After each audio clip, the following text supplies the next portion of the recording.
le jeûne chez l'animal protège des effets de la chimiothérapie, à la fois au niveau de l'efficacité de la chimiothérapie et également au niveau des effets secondaires, on va le voir. Et donc, qu'est-ce qui se passe, au moins chez l'animal?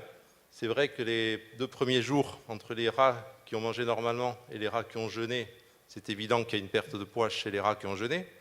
Mais si on regarde au bout de quelques jours après la chimiothérapie, le fait qu'il y ait moins d'effets secondaires, moins de nausées, moins de vomissements, moins de problèmes digestifs, finalement, on a une inversion des courbes et les animaux qui ont jeûné, finalement, retrouvent un poids normal beaucoup plus rapidement que les autres et on a moins de conséquences au niveau du métabolisme. J'accompagne les patients cancéreux depuis des années et j'utilise les techniques de jeûne ou de diète depuis longtemps. J'utilise beaucoup le drainage et la phytothérapie.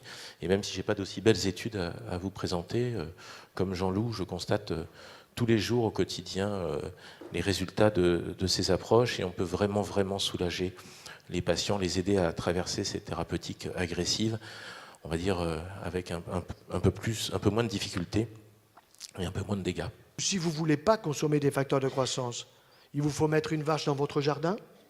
Dans le moment de la crise, c'est peut-être le moment de la mettre. Ou bien il faut revenir chez le vacher et faire comme autrefois.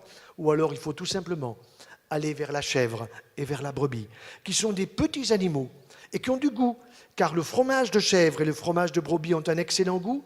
Arrosé avec un bon ballon de vin rouge, j'ai pas dit un litron, alors là, vous aurez la totale et vous ne prendrez pas des facteurs de croissance et ça veut dire que vous réduirez les risques de récidive, de récurrence, vous réduirez manifestement les risques de cancer et notre société en a trop de cancer.